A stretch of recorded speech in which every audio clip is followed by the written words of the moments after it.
Billionaire CEO reunites with his ex-wife at car dealership and rediscovers the value of family love. But before we dive into the full story, let me know where you're watching from and what time it is. Now subscribe to the channel and let's get started. Richard sat in his corner office, sunlight bouncing off the glass walls that offered a view of the bustling city below. Papers covered every inch of his mahogany desk, each contract more urgent than the last. He was a man accustomed to balancing colossal deals, but the pressure this morning felt more tangible than usual. The phone on his desk kept flashing with messages about the looming merger that could expand his luxury car dealership empire nationwide. The anxiety in each caller's voice seemed to echo his own thoughts. Time was running out, and every decision he made today carried heavy consequences. As he scanned another financial report, Allie, his ever-efficient assistant, appeared in the doorway. She looked as if she had run the entire length of the building just to reach him. Without hesitation, she announced that a demanding customer was causing a scene on the showroom floor. "She insists on speaking directly to you," Allie said, her voice breathless but respectful. Richard brushed a hand through his carefully styled hair. He considered telling Allie to find Jackson, their best salesman, to handle it, but he sensed from her expression that this was no ordinary upset buyer. He left his office and strode down the hallway, passing the floor-to-ceiling windows that showcased rows of gleaming luxury cars. The hum of conversation and the faint smell of leather greeted him as he stepped onto the main showroom floor. Sales staff hovered discreetly near an imposing SUV, shooting anxious glances in Richard's direction. Richard approached, steeling himself for whatever argument might unfold, but he stopped short the moment he recognized the figure standing by the large SUV. Michelle. The air seemed to leave his lungs, and for a moment, all he could do was stand there in stunned silence. She was every bit as poised and graceful as he remembered, yet there was a new tightness around her eyes, as though life had worn her down in ways he couldn't imagine. Their gazes locked, and it felt as though the busy dealership faded into a hush. She was his ex-wife, the one he hadn't seen in years. His heart hammered in his chest, and despite the professional persona he wore like a well-tailored suit, he couldn't hide the flicker of shock in his eyes. Michelle's posture was rigid, her arms folded, as if preparing for a confrontation she would rather avoid. He cleared his throat, forcing himself to speak. "I heard you were looking for the boss," he said quietly. "Didn't realize you still kept such a hands-on approach," she replied, her tone guarded. "I need a car, something bigger for my family." His focus shifted to the two boys standing beside her, each with features that tugged at his memory. One was slightly taller, the other shyly keeping half a step behind his brother. Both glanced up at Richard, eyes brimming with curiosity, as if assessing whether they should recognize him. A sudden wave of guilt crashed over him. He forced himself to maintain composure, but inside, a whirlwind of emotion threatened to break through. The tension between them was as tangible as the polished chrome on the showroom cars. From the corner of his eye, he noticed employees and onlookers craning their necks. Jackson, his top salesman, lingered nearby, ready to step in with the usual pitch about horsepower and leather seats, but he seemed to sense this situation needed a different approach. Michelle took a breath. "My boys need more space, and I was told this dealership offers the best in larger vehicles." Her tone was clipped, as if she were keeping a tight grip on her emotions. Richard nodded, swallowing the knot in his throat, and gestured toward the SUV. It looked like a pristine beast of a vehicle, sleek, spacious, and expensive. Exactly the kind of car that had made his dealership famous. He was about to respond when a sharp voice cut through the air. "Richard, we need to finalize those figures for my new purchase," came the insistent call from a silver-haired man standing near a glossy sports car. It was Mr. Collier, a VIP investor who had been waiting for personal attention from the CEO himself. Richard's schedule had already been chaotic before Michelle's arrival, and he could tell Collier didn't appreciate being sidelined. Richard gave the investor a polite nod. "Give me a moment, please. I'll be right there." Mr. Collier frowned. A moment is all I can spare. I've been waiting a long time, and you know how important our deal is." Michelle's posture tightened at the man's dismissive tone. Richard felt his own irritation rise but pushed it down. Now wasn't the time for heated words. He turned back to Michelle, forcing a calm tone. "Let's step to the side and talk about what you need." She set her jaw and nodded curtly. Her eyes flicked back to the boys, who looked uneasy under the bright showroom lights. Richard led them to a quieter corner by a panoramic window. The sun cast their reflections on the spotless floor, making the space feel strangely intimate, despite the crowd around them. "I know this is unexpected," he began softly, "but let's try to keep things civil. What kind of car are you looking for?" Michelle hesitated, glancing at the boys. "They're growing fast, and my older car just won't cut it anymore. I need something that's safe, comfortable, big enough, and I need it soon." The unspoken subtext of her words gnawed at him. She seemed strained, as if there was something urgent behind her request. Before he could respond, Collier stalked over with a pointed glare. "Richard, you promised to show me the new lineup. My time is valuable." Richard clenched his teeth. "Mr. Collier, I understand your time is valuable, but I'm with a customer right now." "Customer?" Collier's voice brimmed with indignation. "We have a major deal in progress, or did you forget that your entire merger depends on my endorsement?" Michelle's lips thinned in a tight line. Before Richard could intervene, she spoke up. "So, because you're rich and powerful, he's supposed to drop everything and cater to you?" The tension in her voice was unmistakable. Collier bristled. "Excuse me?" She didn't back down. "He's dealing with a family matter right now, so maybe you can give him 5 minutes." Other employees watched with wide eyes. Jackson, sensing trouble, drifted closer. Richard glanced around, noticing security staff inching forward as well. The air crackled with a hostility that made every onlooker shift uncomfortably. Collier stepped forward, pointing a finger at Richard's chest. "I came here to seal a deal that's going to catapult your business to the next level. If you can't handle a bit of multitasking, maybe you should reconsider your priorities." Michelle's face went rigid. "He is handling his priorities. Your arrogance doesn't help anyone." A hot flash of anger swept through Richard. Collier was stepping over the line. At the same time, a pang of surprise shot through him at Michelle's defense. For years, they had hardly spoken, yet here she was, bristling at someone who disrespected him. Mr. Collier pressed on. "This is the respect I get from you, Richard, after all I've done to push your merger?" Richard opened his mouth to respond, but Michelle beat him to it.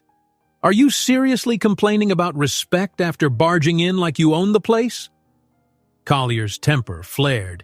He leaned in, jabbing his finger in the air between them. "You have no idea what's at stake here, lady. Richard and I are discussing millions. Billions, actually. You want a car? Go find a salesman to help you. Let the grown-ups talk business." That was too much. She squared her shoulders, stepping closer. "I won't be dismissed, not by you or anyone else," she snapped, her voice trembling with anger. Collier's face reddened. He shot a glare at Richard, as if blaming him for this confrontation. The tension spiked, and Jackson quickly slid in beside them, trying to act as a buffer. "Maybe we can calm down." Richard, feeling his own patience fray, moved to intercept Collier before the man could say anything worse. He put an arm out, carefully but firmly, stepping in between the investor and Michelle. Collier's chest heaved with indignation, and for a tense moment, the entire dealership seemed to hold its breath. "Look," Richard said, forcing his voice into a tone of controlled authority. "I value your support, Mr. Collier, but my ex-wife and children are here, and I owe them my respect. We'll settle your deal, but not if it means disrespecting them." Collier seemed to realize how many eyes were on him. He lifted his chin, smoothing his jacket as if to reclaim some composure. "Fine. But this had better not be a sign of how you manage other investors. My time is money, and I expect results." He spun on his heel and marched off toward the opposite side of the showroom. Staff parted like a wave to let him through, whispering amongst themselves. Richard released a slow breath, aware his heart was pounding. His gaze darted to Michelle, who looked both rattled and strangely relieved. Trying to salvage some professionalism, he turned to her. "Let's check out that SUV. I have the keys. Maybe we can do a quick test drive, see if it suits your needs." Her expression softened a fraction and she nodded. The boys would love that. They only made it a few steps toward the vehicle before Michelle's phone rang. She grabbed it, eyes flicking toward Richard as if apologizing for the interruption. The children waited patiently, their eyes on the shiny car. The bright overhead lights reflected in their hopeful faces, as if they expected the test drive to be a small adventure. "Hello?" Michelle said quietly, turning slightly away. Her voice soon shifted into a tense whisper. From the worried glance she shot over her shoulder, Richard sensed that whatever she was hearing couldn't be good news. When the call ended, she exhaled shakily, putting the phone away without meeting his eye. "Michelle?" he asked gently, noticing how her fingers gripped the phone with white-knuckled intensity. She turned to him at last, and he saw fear in her eyes, tinted with determination. "I'm sorry to do this here, but I have no choice. My situation is more urgent than you know." He frowned, about to ask for details, but she seemed hesitant. Her gaze flicked to their sons. A heavy silence passed, undercut by the hum of conversation from the far side of the showroom. In that moment, he realized he wanted to understand. No matter how much time had passed or how many regrets lingered between them, she was here, under his roof, and there was something in her voice that made him feel responsible all over again. Before he could say anything more, she drew in a trembling breath and turned fully toward him. The emotion in her eyes was impossible to miss. He waited, heart pounding, aware that everything had shifted in the last few minutes. This was no longer just about a car sale or a business deal. Their family was at the center of a problem bigger than anything he'd expected. Michelle turned to Richard, eyes clouded with worry, and says, "I'm running out of time. I need this car, and I need your help more than ever." Michelle's words still echoed in Richard's mind as they stood near the back entrance of the dealership. "I need this car, and I need your help more than ever." She looked weary, almost haunted, and he couldn't remember seeing her so stressed before. Outside, the late morning sky shone bright, reflecting off the rows of luxury vehicles displayed in neat lines. The two boys clutched the door handle, restless from standing still for too long. Richard tried to find some comforting words, but instead he said, "Let's go for a quick drive. You'll see how the SUV handles and we can talk privately." Michelle nodded, relieved to step away from prying eyes. She motioned for the boys to follow, then paused, noticing Richard's hesitation. He glanced back toward the main floor, where Mr. Collier was glaring at them with barely contained impatience. Collier's importance to the dealership's pending merger weighed heavily on Richard's conscience. He had never juggled such delicate matters all at once. Still, Michelle's distress took precedence. He gestured for her to continue and approached a sleek, dark blue SUV waiting near the exit. The staff kept these demo cars fueled and ready for potential clients to test drive, but never had Richard expected to offer it under such urgent personal circumstances. Once they settled inside, Michelle in the driver's seat, Richard in the passenger's, and the boys in the back, he sensed the tense silence engulf them. The children exchanged cautious glances, perhaps unsure why both parents seemed so wound up. Michelle gripped the wheel with white knuckles, inhaling a steadying breath before turning the key. The engine roared gently to life and they eased out of the parking area.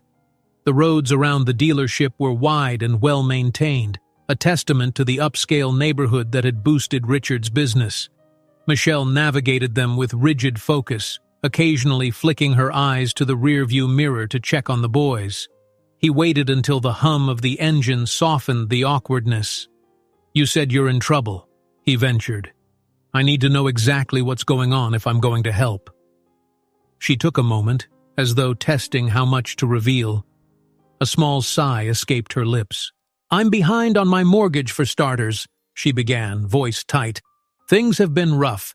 Jobs have come and gone, and the bills kept piling up." The older boy leaned forward, resting his chin on the seat. "Mom, are we really going to lose our house?" he asked in a hushed tone. Michelle's jaw tensed and Richard's heart sank, realizing how close to crisis they must be. He turned around, offering what he hoped was a reassuring smile. "You won't lose anything. We'll figure this out." The boy nodded slowly, not entirely convinced. Michelle swallowed. "It's more than just the mortgage. She stopped herself, casting a quick glance at the children before deciding to speak more gently. "I had to borrow money from someone I shouldn't have.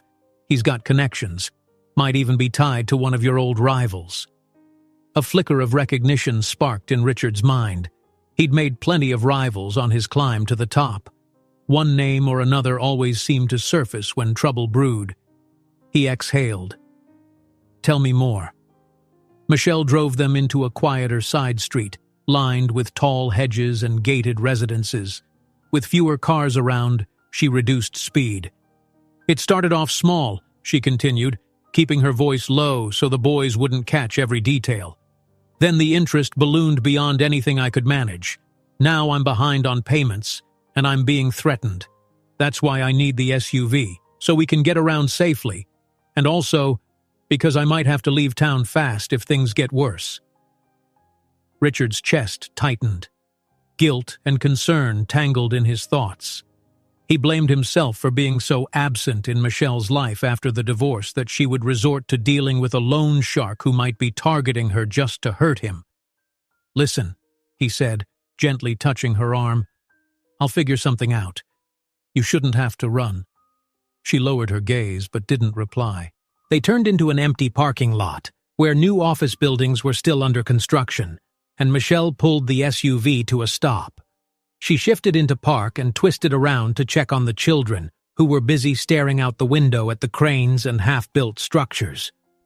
Michelle then faced Richard fully, her posture defiant, though her eyes revealed fear. "I'm sorry to drop all this on you, but I had no choice. The deadlines for repayment are closing in, and they're not above making threats.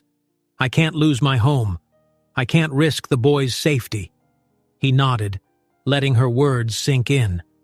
"We'll fix this," he murmured. "I have the resources to help. But first, I need to secure my deal with Collier. If that merger goes through, I'll be in a better position to protect you financially." Michelle opened her mouth to protest, probably to insist he focus on her crisis first, but he raised a hand gently. "I'm not putting business above you and the kids. I'm making sure I have the means to handle everything without my entire company collapsing. And trust me, Collier is on edge. This can't wait, for either of us." Reluctantly, she nodded. Then, sensing the children's growing impatience, she turned back to the wheel.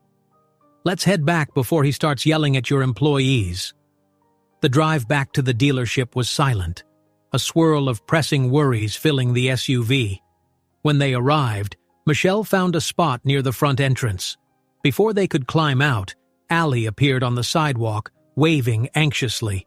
Richard rolled down his window, and she leaned in, her usually calm manner rattled. "Mr. Collier's been asking for you non-stop.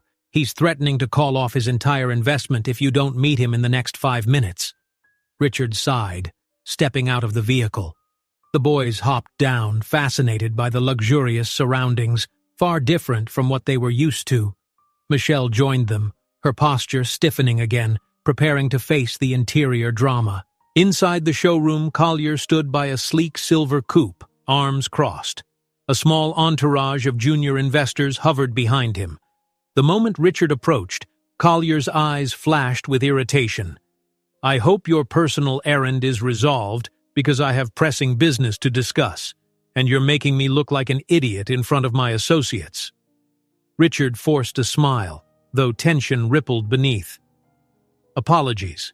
Let's find somewhere to talk privately. I'll straighten out everything you've been waiting on." Collier shot Michelle a frosty glance. She returned his stare but said nothing. Jackson, noticing the potential for another confrontation, quickly stepped in. "Why don't I show these two young men our lounge area?" he offered, addressing Michelle with a bright smile. "They can have a soda on the house while you handle grown-up stuff." Michelle whispered a soft thanks, relieved. She and the children followed Jackson to a quieter section of the dealership, leaving Richard and Collier in the heart of the showroom. Collier wasted no time. "I have an entire team waiting on results, and I'm standing around while you chase after personal distractions." His voice was low, but the frustration carried. "This merger is top priority, and I won't be jerked around. You either give me the assurances I need or I pull my capital." Richard forced himself to stay composed. "I understand. Let's head to the private lounge, get all your questions answered, and finalize the details. Then we can schedule a signing date." Collier gave a curt nod. "That's more like it," he said, turning on his heel. Before following, Richard glanced toward the lounge area where Jackson was chatting with the boys, who clutched their paper cups with wide-eyed curiosity. Michelle stood off to the side, checking her phone. A frown crossed her face and she showed the screen to Richard from a distance. Though he couldn't make out the exact words, her urgent gaze told him it was more bad news. She moved closer, lowering her voice. "It's another text from the same unknown number. Time's almost up. They're not letting this go. Richard, I don't know how much more I can take." He frowned. "Stay calm," he said in a quiet tone. "Jackson's here, and you're safer inside the dealership than anywhere else right now. I'll handle Collier, and then we'll figure out how to deal with this threat. I won't let them harm you or the kids." Despite the fear in her eyes, she attempted a faint smile of thanks. Richard nodded, heart pounding with the weight of everything he needed to balance. Years had passed since he last played the role of protector for this family. Maybe he hadn't done a good job of it then, but he swore he'd do better now. He took a steadying breath and headed back toward Collier, who was already striding down a hallway marked Private Lounge. The investor glanced at his watch with exaggerated impatience. Richard quickened his pace, determined not to make the man any angrier than he already was. They reached the sleek doors leading into the lounge, a space reserved for VIP clients and major investors. Soft lighting and plush armchairs created a sense of exclusivity. Collier stepped inside without waiting, tossing a pointed look over his shoulder. Richard was just about to follow when Allie rushed up behind him, eyes wide, cheeks pale. She grabbed his sleeve, voice trembling with a mixture of urgency and apprehension. "Richard, sorry, but I overheard something. There's talk going around about sabotage within the dealership. I don't have all the details yet, but I knew you'd want to hear it immediately." Richard paused, startled. The day was rapidly spiraling beyond anything he could have anticipated. A sinking feeling twisted his stomach. If sabotage was in play, it could threaten not only his personal life but also the entire future of the merger. Collier was already on thin patience, and any sign of internal sabotage would send him running. He straightened his shoulders, meeting Allie's worried gaze. "We'll deal with it. Just stay on it, discreetly. Find out who's behind it. Right now I have to keep Collier from walking out." Without another word, he turned and walked into the private lounge after the investor, mind racing with possibilities. He had no choice but to address Collier first and then confront whatever sabotage was brewing. Halfway through the door, he realized Allie hadn't let go of his sleeve, and he shot her a look of apology before gently pulling free. She nodded, swallowing hard. Just as Richard walks to the private lounge with Mr. Collier, Allie rushes in, pale-faced, whispering that she overheard something about sabotage within the dealership. Richard froze in mid-step outside the private lounge, Mr. Collier just ahead, when Allie's urgent whisper echoed in his ear. Sabotage within the dealership. The word alone tightened the knot already coiled in his stomach. He held up a hand to pause Collier, offering the investor a polite, forced smile. Collier frowned but stayed put, tapping his foot impatiently. Richard guided Allie a few steps away, voice low. "Tell me exactly what you heard." Allie glanced over her shoulder to be sure no one was eavesdropping. "A staff member said there's a leak. Someone's been passing inside information, financial details, maybe even client lists, to a competitor. They overheard it during a phone call in the break room." He inhaled sharply, feeling every muscle in his shoulders tense. The day had started stressful enough, but now there was a threat gnawing at both his personal life and his business from within. "Keep this discreet," he said. "We can't let rumors spread any more than they already have." Collier cleared his throat from the entrance to the lounge. Reluctantly, Richard gave Allie a nod and turned to face the investor, offering an apologetic expression. "I'm sorry. Urgent matter," he said, gesturing for Collier to enter the sleek meeting room. Inside, the air conditioning hummed softly, and an array of pastries and fresh coffee sat on a side table, arranged for a smooth investor presentation. Collier didn't bother looking at the refreshments. He sank into a leather armchair and tapped a sheaf of papers. "I've wasted enough time. Let's get straight to it." Richard settled across from him, trying to maintain an aura of confidence while his thoughts flickered with worry. "I appreciate your patience," he began, holding Collier's gaze. "We're finalizing the financial statements you requested. Once you and I review them, we can move forward with drafting the merger agreement." Collier studied him carefully, eyes sharp. "You look distracted. We can't afford any slip-ups now, not with the timeline we agreed on. You understand my partners are already restless, correct?" Richard suppressed a sigh and forced a cool half-smile. "I'm aware. I've made this deal a top priority." Collier opened his mouth to press further, but a phone vibrated on the table, a muted hum that made Richard flinch. He glanced down, realizing it was his phone, though he'd set it to silent. Looking at the screen, he noticed a text from Allie, who'd apparently discovered something else. Collier followed his gaze, frowning. "Care to share what's so important?" the investor asked. Richard quickly locked the screen. "Just an update on that urgent matter from earlier. We're dealing with it. Now, about the expansion proposal." He shuffled papers, launching into a recap of the dealership's growth metrics. For a few minutes, the conversation remained strictly business. Collier occasionally took notes, though his stern demeanor never softened. Richard responded with smooth explanations, but an undercurrent of tension lingered, especially when Collier set aside the documents and leaned forward. "Tell me the truth, Richard," he said quietly. "Is your personal life about to explode in some scandal? Investors don't like negative press. If you're dealing with something that could go public, we need to know." Richard's jaw tightened. He thought of Michelle and the children, of the menacing texts she'd shown him. "It's under control," he said, choosing his words carefully. "Nothing that will affect the deal, I promise." Collier didn't look satisfied, but he nodded curtly and resumed reading. Meanwhile, on the main floor, Michelle lingered near the SUV, her arms crossed protectively around herself. She kept checking her phone, half dreading the next message. The boys stood beside her, looking bored by the elegant cars that had once seemed so fascinating. Jackson approached, wearing his typical salesman's smile, though his eyes reflected concern. "Everything all right?" he asked Michelle gently. She hesitated, glancing at her sons. "I'm just waiting for Richard. We have things to figure out." Jackson nodded, glancing around as if making sure no one was within earshot. "I won't pry, but you should know there have been rumors of sabotage. Small stuff, really. Power glitches, missing documents, weird phone calls. It's been happening for weeks now."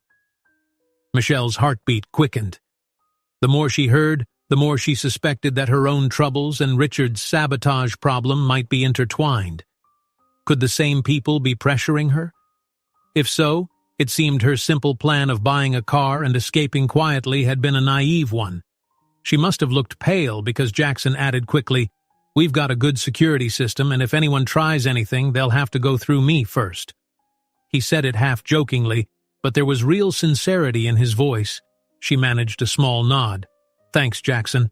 I appreciate it." In the lounge, Collier was probing deeper. "There have been whispers in certain circles that your personal life could become a PR nightmare. If this dealership is tied to a scandal, we could all lose big. I need assurance that you have it handled. Either that, or I walk." Richard clenched his fist under the table. "I'm close to resolving it," he repeated. "Let's finalize these terms, and you'll see I'm fully committed." Collier looked at him for a long moment, then exhaled sharply. "All right, then I want a final meeting tomorrow with my partners in attendance, in person. That gives you, let's be generous, 24 hours to get everything else in order." At that, he rose, straightened his blazer, and grabbed his stack of papers. "I'm heading out. If I don't see real progress tomorrow, Richard, I'm done. And trust me, my partners won't just pull out of this deal. They might blacklist you from future investments altogether." Richard stood, forcing a measured tone. "I'll see you tomorrow." Collier brushed past him, leaving with brisk steps that echoed in the corridor. Richard followed, but paused when he saw Michelle waiting with a phone pressed against her ear, her face stricken. She ended the call abruptly, lowering the phone slowly as if the weight of it was too much. He hurried to her side, ignoring the staff who pretended not to watch. "Michelle?" She swallowed hard. "Whoever I owe, they're getting more aggressive. They said if I don't pay by tomorrow, they'll come to my place and take anything of value. That includes the kids' things." Richard felt a jolt of anger mingled with protectiveness. "I won't let them near you or the boys," he said firmly. "We'll figure out the money. I'm not letting these people push you around." She looked at him with a mixture of gratitude and lingering doubt. "We'll have to do something fast," she murmured. His phone vibrated again in his pocket, and he remembered Allie's message about the mole. He looked around at the staff gliding in the background, each focused on their task. Could one of them be feeding sensitive data to a competitor? The thought tied his stomach in knots. "We have more to worry about than just these threats against you," he said quietly, leaning in so the children wouldn't hear. "Allie thinks someone in my own team is trying to sabotage the business from inside. It could be connected." Michelle's eyes widened in alarm, and a flicker of recognition seemed to pass over her face.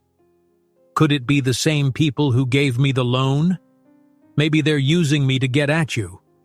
Richard pressed a hand to his forehead, the pieces falling into place. "That's exactly what I'm afraid of." A sudden commotion near the glass doors drew his attention.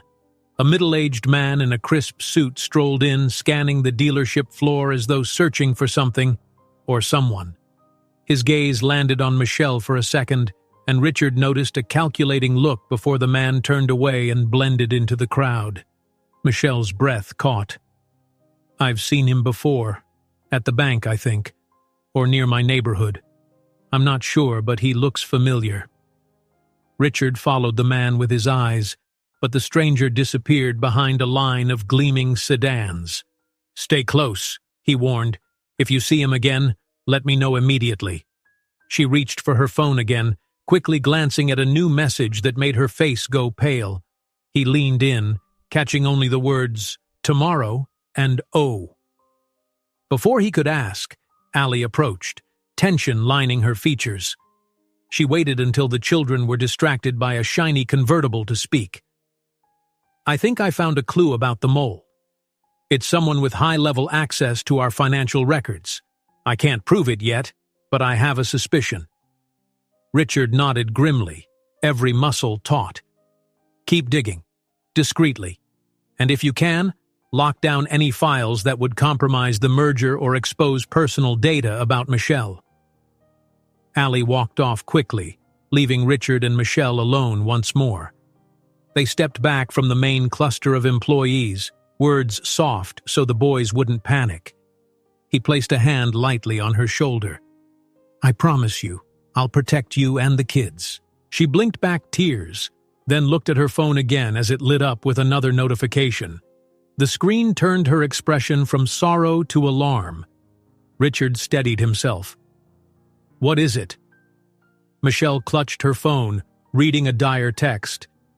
"Your time is up. Either pay or watch everything fall apart. Michelle stood rooted to the spot, her phone clutched tightly in both hands. The last message she'd received still glowed on the screen like a silent alarm. Your time is up. Either pay or watch everything fall apart. The words seemed to echo in her mind, a grim reminder that she no longer had the luxury of waiting or hoping things would resolve on their own.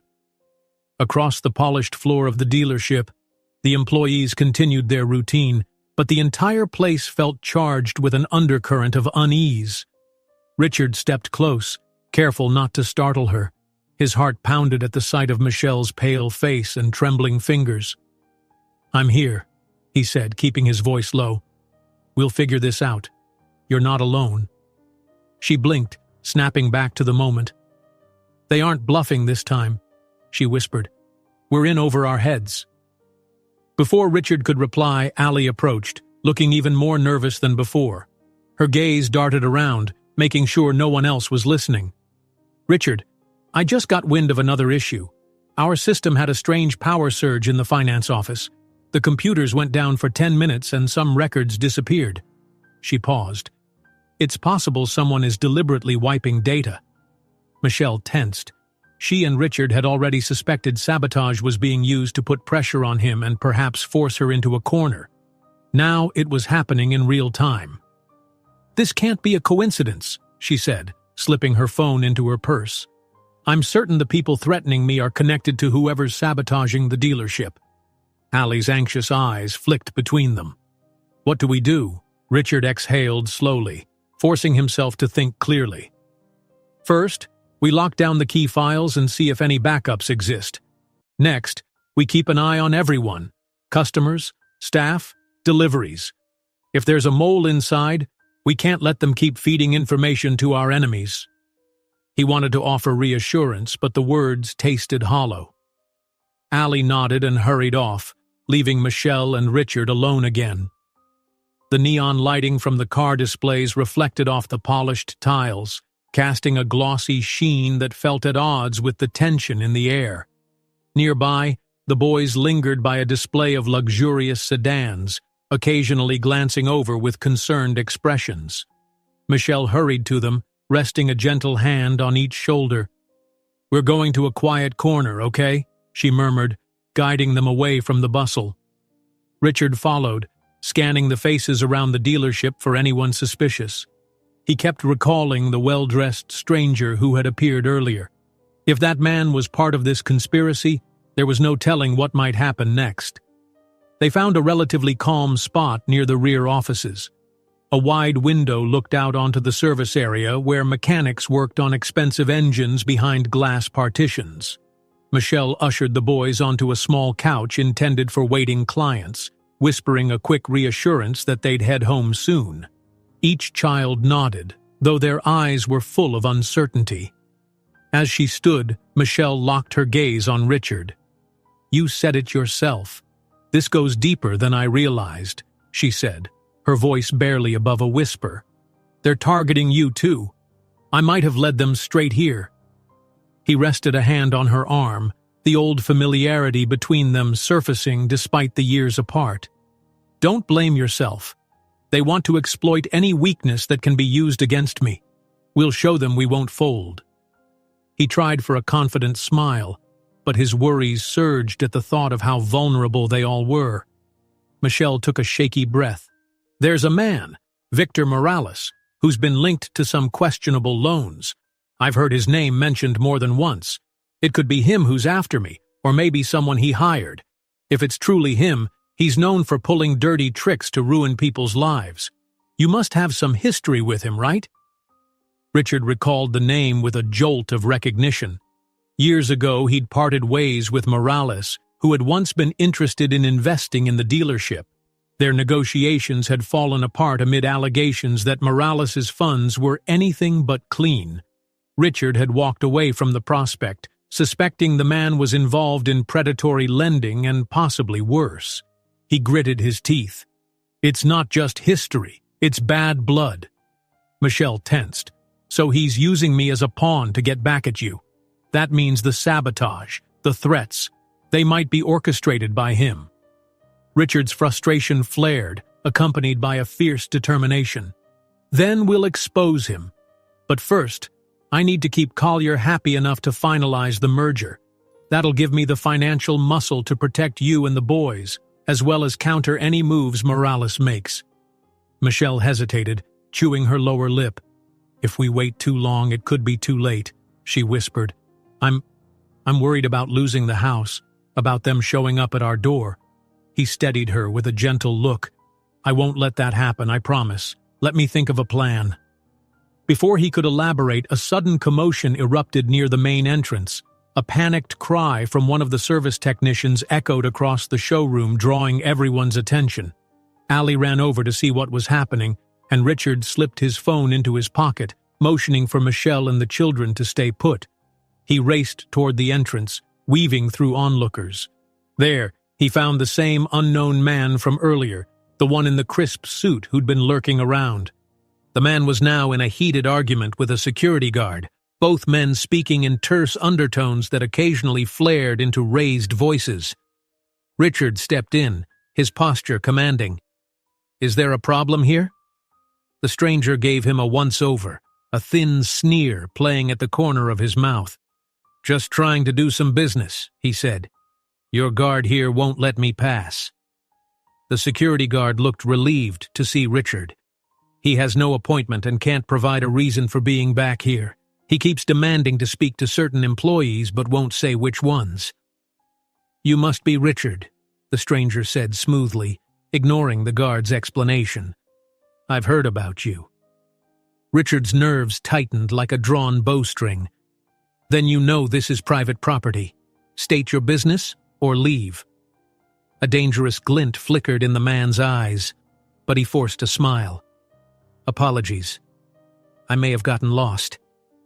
He pulled out a sleek business card and held it in front of him, letting Richard see the embossed letters Morales Holdings before slipping it back into his pocket. I'll be on my way for now. He offered no further explanation, turning to stride toward the exit. Customers and employees parted nervously. Once he was gone, the security guard exhaled. He gave me the creeps, boss. Didn't like how he kept snooping around. Richard nodded in agreement, his heart drumming in his ears. So Morales' people were brazenly stepping into his domain. That definitely meant the threats to Michelle were part of a larger strategy. Compromise the dealership, sabotage the merger, and extort money all at once. He hurried back to where Michelle was waiting with the boys. They saw the tension etched across his face. It was one of Morales' men, he said quietly, conscious of the children's ears. We need to stay vigilant. Something big is happening, and I don't want any of you caught in the crossfire. Michelle nodded, worry shining in her eyes. If they're willing to show up here, who's to say they won't come after me at home? I'm not letting that happen, Richard said firmly. If necessary, I'll hire private security. You'll stay somewhere safe until I can gather evidence against Morales. One of the boys looked up at them, voice shaking a little.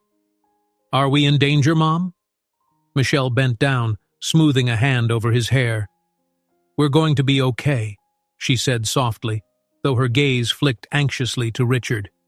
Allie reappeared, breathless from dashing across the showroom. I just talked to Jackson. He saw that man snooping near the IT office earlier, just before our finance files went down. We have a suspicious partial image from the security camera. He might have been tampering with the power cables. Richard thanked her, feeling the weight of every new revelation pressed down like a heavy anchor. Stay on top of it, he said. Check if we can recover the missing files. I'll coordinate with you soon. Allie returned to her search for answers, leaving Richard and Michelle enveloped in the nervous hum of the dealership. Michelle caught him by the arm, her voice trembling. We can't wait too long to act. Morales won't back off easily. He pressed her hand gently, trying to exude confidence. I have a meeting with Collier tomorrow morning. If that goes well, we'll have the resources to take immediate legal action and ramp up security. Once I confirm the merger's stable, Morales loses half his leverage. She nodded, though a flicker of doubt lingered in her eyes. The dealership's overhead lights cast shadows that seemed to enlarge every worry. The bright polish on the showroom cars only emphasized the darkness settling into Richard's thoughts. They guided the boys toward a side corridor, hoping for a brief moment of calm. Michelle finally let the children take a break in a small lounge area with a television, telling them to stay put and promising to return soon. As Richard checked his phone for updates, she stood close by, arms folded protectively across her chest. "It's happening fast," she whispered. "A few weeks ago, I was just worried about making ends meet. Now there's sabotage, men in suits lurking, and you, trying to save your entire empire." Richard half smiled, the gesture weighed down by fatigue. "We deal with it one step at a time. First Collier, then Morales. We'll make it through." Before Michelle could respond, Richard's phone buzzed in his hand. Expecting another text from Allie or the security team, he swiped the screen. Instead, an unknown number displayed. Taking a breath, he answered. A distorted voice on the other end hissed, "I thought I made myself clear. Back off that merger, or you'll pay the price. This is your last warning." His throat felt tight. "I'm not backing off anything," he snapped, pulse pounding. "And when I catch you, you'll regret coming after my family." A humorless laugh crackled through the line. "Such big words, Richard. Let's see if your money can protect you." The call ended abruptly. Richard lowered the phone, fury mingling with dread. Michelle stood wide-eyed as though she'd overheard enough to guess the tone of the conversation. His grip on the device trembled slightly. He drew a slow breath, trying to restore some calm before he turned to her. But her tense expression mirrored the same fear and resolve burning inside him. They were in this together, whether they wanted to be or not. With a trembling hand, Richard ends the call, realizing that his personal and professional worlds are converging into a single, deadly threat. Richard's frustration lingered like a storm cloud over the dealership, casting tension through every corner and conversation. He stood in his office, blinds partially drawn against the glare of the midday sun, phone in hand. The call from the distorted voice still rang in his ears. It threatened not only his business but also the fragile sense of security Michelle and the kids clung to. He took a slow breath and looked around the spacious room, once a haven of order and success. Now it felt claustrophobic, cluttered with half-finished contracts, reports of suspicious activity, and documents scattered like the aftermath of a whirlwind. He tried calling Collier, hoping to reassure the man that the day's chaos was under control, but the investor's phone rang without answer. The ominous silence on Collier's end told Richard that any support he had left might soon evaporate. Allie knocked softly, then slipped in. She clutched a folder tight against her chest. "We've managed to recover some data from the computers," she began, voice tinged with unease. "But it looks like a big portion of our accounts were tampered with. Passwords changed, transaction histories partially erased." Richard winced. "How bad is it?" "Bad enough that Collier's team will demand explanations," she said. "And we still don't know who's behind it, or if they're acting alone." He rubbed his temples, exhaustion gnawing at him. "We'll keep digging. I won't let whoever's doing this tear the place apart." His voice sounded more confident than he felt. From outside the office window, the normally calm hum of customers milling around had shifted to a subdued chatter. The staff sensed the tension, whispering about sabotage and infiltration. Even the usual bustle felt forced, as if everyone was trying to preserve some semblance of normalcy. A knock on the glass drew his attention. Jackson stood there, beckoning him. "You need to come to the main desk," Jackson said quietly. "There's a situation." Richard followed him out, weaving through rows of shining luxury cars. At the dealership's front counter, a few of the junior employees were huddled together, looking distraught. One of them, a receptionist named Dana, held a printout of what looked like an online news article. Tears rimmed her eyes as she read aloud to the others. Richard stepped in. "What's going on?" Dana swallowed hard and passed him the paper. He scanned the headline, heart sinking as he read, Scandal rocks luxury car mogul. Allegations of shady deals surface. The article accused him of questionable business practices, citing unnamed sources who claimed he was involved in illegal financing. It spun the situation to imply Michelle's predicament was part of a larger scheme, painting Richard as the villain. He felt the blood drain from his face. "This is nonsense," he growled. "Lies." One of the younger salesmen, clearly rattled, asked in a trembling voice, "Is it true? Are we about to lose our jobs? Customers are already calling to cancel test drives." Richard clenched the paper, struggling not to let his anger boil over. He knew Morales's involvement ran deep. The man wouldn't stop at sabotage. He'd spread rumors, feed tabloids, and do whatever it took to bring Richard to his knees. "None of this is true," he told them, fighting to keep his voice calm. "We're not closing, and nobody's losing their jobs. I'll straighten things out." The small group dispersed slowly, not looking entirely reassured. Jackson lingered, placing a hand on Richard's shoulder. "You okay?" Richard blew out a sigh. "I'll manage. I just need to keep Collier on board. After the merger goes through, we'll have the resources to fight back. But until then..." He trailed off, uncertain how to finish that sentence. A flurry of movement by the SUV display caught his eye. Michelle was there with the children, and she seemed to be trying to comfort them. Their anxious faces told him that they too had heard whispers of the so-called scandal. Michelle stroked the younger boy's hair, talking softly. Seeing them reminded Richard of why he was fighting so hard. This wasn't just about business. It was about protecting his family from a threat he'd unwittingly allowed back into their lives. He joined them, forcing a reassuring smile. "You okay?" he asked the boys. The older one shrugged, arms crossed. "I heard someone say the cops might come. Is that true?" Michelle's eyes flickered with pained surprise. Richard shook his head firmly. "No one's coming to arrest us. We haven't done anything wrong." He tried to keep his tone gentle, though the tension in his chest felt like a drawn bowstring. "There's just a lot of confusion right now. We'll clear it up." Michelle searched his face. "This article, it's just lies, right?" Her voice was steady, but worry hid behind her eyes. He nodded. "Fabricated. Morales or someone he hired must have fed it to the press. They're trying to wreck my credibility. If Collier sees that piece, he might back out of the merger entirely."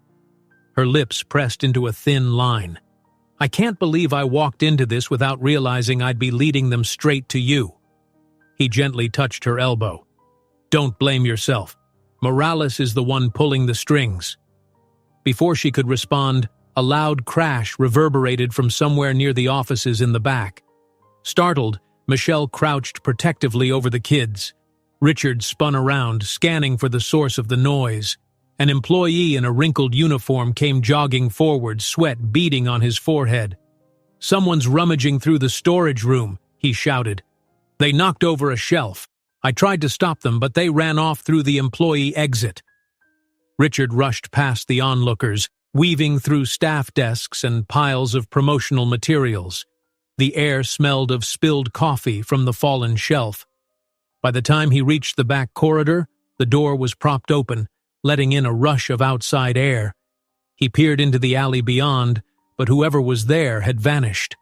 A stack of boxes sat overturned, and documents fluttered across the floor. He stooped to gather the scattered files, heart pounding. Something told him these might be records related to the finances or the merger, anything that could give Morales more leverage. A sinking feeling settled in his stomach as he recognized old contract copies and dealership invoices. If the intruder had taken what they needed, more trouble was on the way. Ali appeared behind him, looking alarmed. "I heard the crash. Did you see who it was?" He shook his head grimly. "They're gone." A siren wailed somewhere in the distance, the noise mingling with the normal city hum. Ali helped gather the rest of the papers, her expression grave. "I'll check our security camera feed, but if it's the same people as before, they probably knew exactly where we keep the important records." He walked back inside, heart hammering. Collier's threatened pullout, the sabotage, Michelle's looming deadline, and now these intrusions were pushing him to the edge. He needed a clear plan to stay in control, or at least buy enough time to finalize the deal and protect everyone he cared about. The entire staff seemed on high alert now, some employees whispering about whether the dealership was cursed with bad luck, others casting suspicious glances at each other. Michelle found him again, the children at her side. Their presence offered a small flicker of comfort amid the chaos. She touched his arm, voice quiet. "I still have to figure out how to pay off what I owe. My phone won't stop buzzing with messages from those people.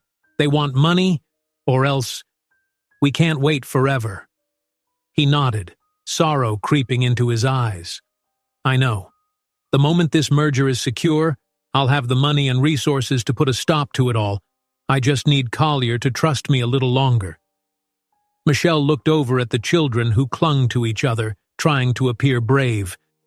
"We can't let them live in fear." Richard made a silent vow. No matter how dire things got, he wouldn't allow Morales to destroy his family's safety. He motioned for Jackson to come over, then asked him to help the kids find something to eat in the staff lounge.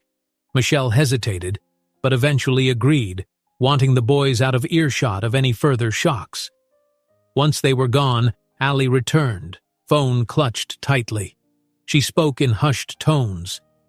"We lost power in the finance department again just for a minute. This time it looks intentional. The guy who broke into the storage room might have done something more to the servers." Richard's frustration flared. "We need to find out who's enabling this. There's no way a stranger slips in, rummages around, and slips out without an inside connection." Allie nodded. "I'm on it. But moral is dropping fast, Richard. People are afraid. Some are talking about quitting before the dealership's reputation collapses." He swallowed against the dry ache in his throat. "I can't blame them. Just tell them I'm doing everything I can. We're close to the finish line, even if it doesn't feel like it." A moment later, Jackson reappeared with a stricken expression. He held out a phone, which Michelle must have left behind for a moment. The screen glowed with a newly received text, short and chilling. Richard's gut twisted as he read the sender's name, Victor Morales. He almost didn't want to see the message, but he forced himself. A single-line text from Morales. "You lose, unless you come crawling to me." Richard stared at Michelle's phone, the text from Victor Morales shining like a dire warning. "You lose, unless you come crawling to me." A heavy silence fell between him, Michelle, and Jackson. Outside the office windows, the dealership buzzed with tense energy, staff on edge from the earlier chaos. Every passing moment felt like a countdown. Michelle's voice shook as she finally spoke. "He won't let this go. If I don't pay off that loan, or if you don't abandon this merger, he'll just keep pushing." Richard set the phone on the desk, trying to appear calm in front of her. He recalled the mounting threats, the sabotage to his dealership, the men skulking around, and the data breaches that jeopardized his business. "Morales wants us to panic," he said quietly. "He wants me to give up on the deal with Collier so I won't have the funds to fight him." She nodded, her eyes drawn to the door as though expecting another unwelcome visitor. "I can't keep letting my problems spill over into your life," she began, regret tinging her words. "But I'm terrified. I have nowhere else to turn." He reached out, taking her hand. "We'll find a way," he said. "And it's not just your problem anymore. Clearly, Morales is pulling the strings to sabotage me too. If we show any sign of weakness, he'll tighten the noose." A soft knock sounded at the door, followed by Allie's anxious voice. "Richard, Collier is, causing a scene. He's asking why everything is in such disarray." Richard closed his eyes briefly, tension gnawing at his temples. "Stay with the boys," he told Michelle, giving her hand a gentle squeeze before letting go. He walked out, leaving Jackson to stand protectively at Michelle's side. Down the corridor, Collier loomed near a row of polished cars, verbally cornering a nervous young intern. The investor's entourage hovered behind him, looking equally displeased. At the sight of Richard, Collier spun around, eyes blazing. "Is this how you run a business?" Collier demanded, voice echoing off the polished showroom floor. "Your employees are frantic, your data systems keep going down, and now there's talk of criminals lurking on your property. How do you expect me to invest?" Richard forced a composed tone. "I understand your concern. We've had some issues with sabotage. I'm handling it. I promise you, the fundamentals of my business are solid, and the merger will be profitable. Don't let rumors or minor incidents shake your confidence in what we've built." Collier's mouth tightened. "Minor incidents? My partners are already asking if this place is a ticking time bomb. If I don't see immediate improvement, meaning right now, there won't be a deal." Before Richard could respond, Allie rushed up, trying to keep her voice low. "We just spotted someone suspicious again in the back hallway by the server room. Security is on the way." Collier overheard. His face darkened. "Perfect. More chaos." He threw a disgusted glance at Richard. "You want me to invest millions in this fiasco?" Richard gritted his teeth, ignoring the surge of anger. "Just give me an hour, Collier. Let me address this sabotage and prove to you we can fix it." The investor gave a short, reluctant nod, stepping aside with his entourage. Richard turned to Allie, who led him through a locked side door near the offices. The corridor beyond was dim, the air charged with tension. Faint overhead lights flickered against the cream walls, and the steady hum of the servers pulsed like a heartbeat behind a thick glass panel. A tall figure in a hoodie was crouched near the cables along the baseboard. Richard's security guard, a solid man named Keith, called out, "Hey, step away!" The intruder whipped around, face partially concealed by the hood's shadow. Then came a burst of movement. He slammed a panel shut and bolted, shoving past the startled guard. The man sprinted down the hallway with Richard in pursuit. Allie stumbled back against the wall as the chase tore past her. Richard barreled around a corner, heart hammering, catching sight of the intruder as he turned sharply into a storage room. Without hesitation, Richard lunged inside after him, dark shapes looming among shelves stacked with boxes of brochures and maintenance supplies. The intruder spun, knocking a metal rack against Richard. The sudden blow nearly toppled him, but he braced himself against the steel frame. In the flickering light, he glimpsed a flash of a patch on the hoodie, something that looked like a stylized M, reminiscent of Morales Holdings. "Who are you working for?" Richard growled, ignoring the sting in his shoulder. The intruder lunged, trying to shove him aside. But Richard, driven by anger and the need to protect his family and business, managed to hold his ground. They grappled, the storage room echoing with muffled thuds and labored breaths. A box of glossy catalogs crashed to the floor, scattering pages underfoot. At last, Keith, the security guard, appeared in the doorway, shining a flashlight into the chaos. He moved in quickly, restraining the hooded figure with a firm hold. The intruder struggled, but Keith locked his arms, pinning them behind his back. Richard coughed, catching his breath. "Turn him around," he ordered, stepping closer. With the hood yanked back, the man's face was revealed, an unfamiliar but grim look set on his features. He glared at Richard, lips curling into a sneer. Then he spat out, "Morales has deep pockets, you know." Something metallic slipped from the man's pocket, clattering on the concrete floor. Keith reached down with one hand, retrieving what looked like a key card. The bold lettering along the edge read, "Morales Holdings." Richard's suspicions crystallized. "We have proof now," he said, adrenaline still rushing through him. "You're done here." The intruder tried to twist free, but Keith's hold was unbreakable. "I'm just a messenger," he hissed through clenched teeth. "You think catching me solves anything? Morales has an army. You'll lose everything trying to fight him." Richard's gaze hardened. "We'll see about that." Allie arrived, shaking slightly. She took one look at the keycard and knew exactly what it meant. "I'll call the police," she whispered, stepping away to dial with trembling fingers. Outside in the corridor, employees had gathered in clusters, exchanging worried whispers. Jackson stood at the edge of the crowd, ready to intervene if more trouble broke out.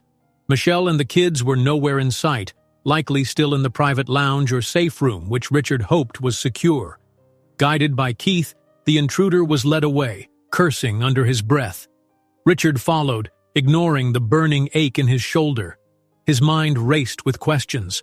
Would the police be able to keep this man from returning? How far would Morales go to keep sabotaging the dealership? Behind them, the parted crowd stared.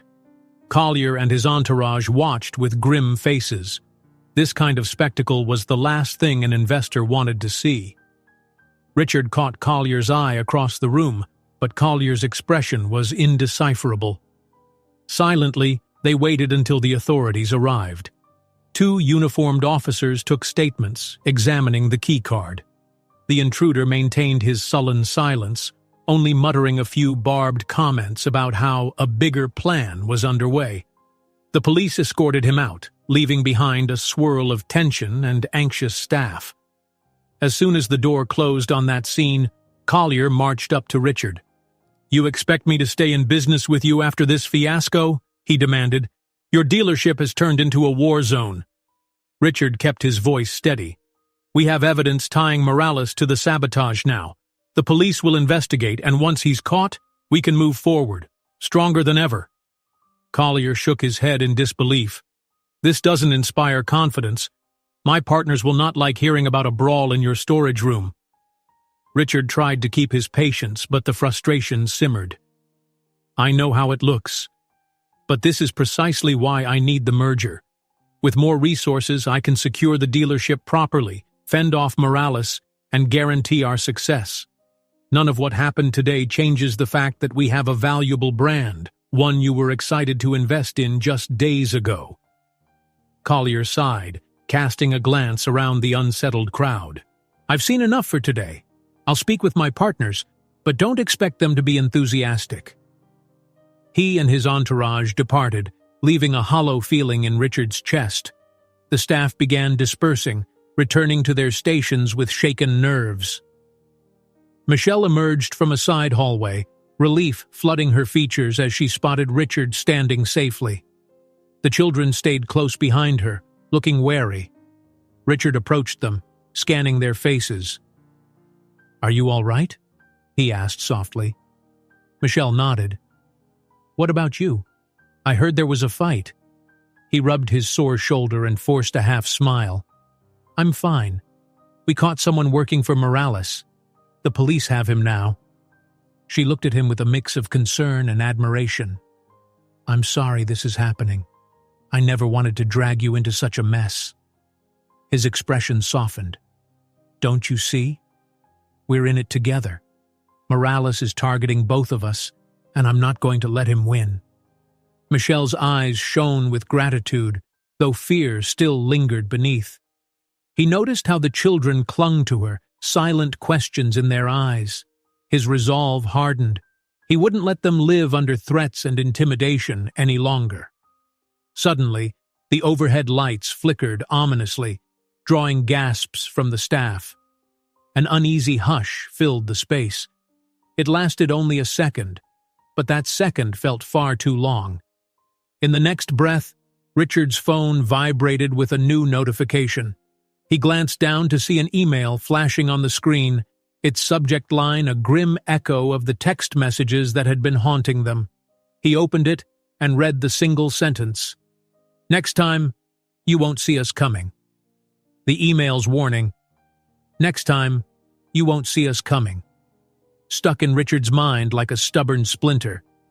He stood in the middle of the showroom, surrounded by gleaming cars and employees who pretended to continue business as usual. A hollow tension hung in the air, as if everyone sensed more trouble brewing. Michelle approached, worry etched on her face. "Any leads on who sent that email?" she asked quietly, glancing around to be sure the children weren't within earshot. Richard shook his head. "No, but if I had to guess, it's Morales again.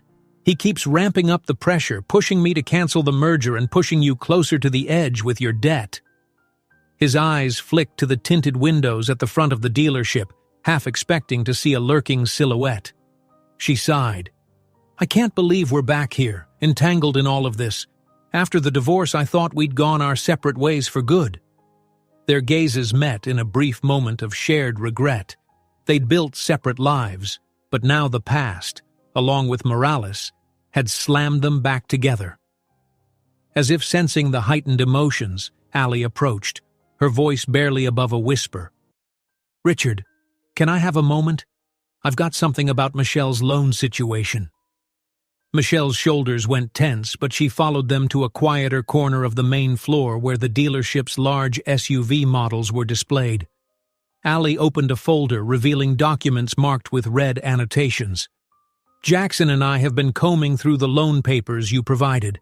There's a clause that might be illegal, some sort of predatory interest spike that fails basic consumer protection laws. If we highlight this, we might be able to invalidate most of the debt." Michelle's eyes widened, a spark of hope glimmering. "Are you saying I might not have to pay Morales at all?" Allie nodded cautiously. "If we prove the terms violate state law, it could void the entire agreement. It won't happen overnight, but it's a start." Richard placed a hand on Michelle's arm. "That's good news. Once we get you out from under that debt, Morales loses half his leverage. We just need to buy enough time to file a legal challenge and make sure my merger goes through." A flicker of relief crossed Michelle's face. "I'll do whatever it takes," she said. "But I'm also afraid Morales won't just walk away because of some legal technicality." "I know," Richard replied. "We'll stay vigilant." A soft beep sounded from the overhead intercom, and Mr. Collier's voice echoed faintly from behind a glass partition. Richard sighed, remembering the investor's ultimatum. Prove the dealership was stable and sabotage-free, or the deal was off.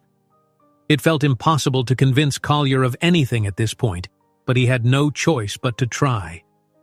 Before he could move, Michelle touched his sleeve. "There's something I need to say. About us. We let each other down before. Maybe we gave up too easily. Now, seeing how fiercely you're protecting me and the boys, I realize I was wrong to shut you out completely."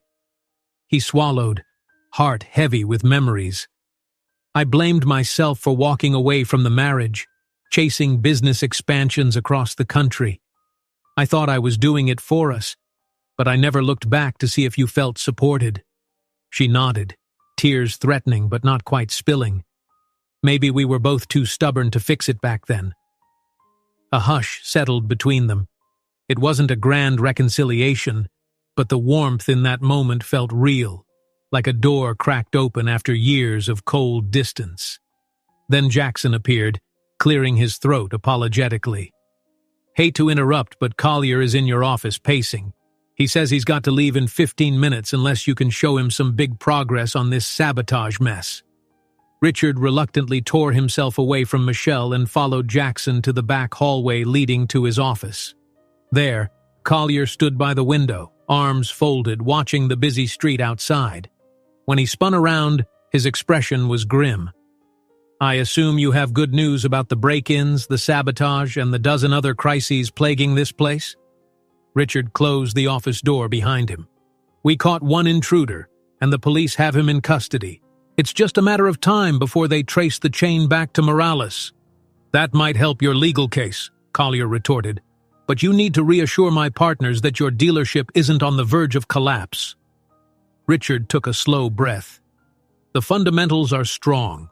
Sales are up year over year, and we have an incredible expansion plan. The sabotage is a temporary obstacle, orchestrated by a known rival. Once we finalize the merger, we'll have more resources to end this threat." Collier's gaze flicked to the clock. "I'm meeting my partners tonight. If I don't get a solid official assurance that your house is in order, they'll withdraw.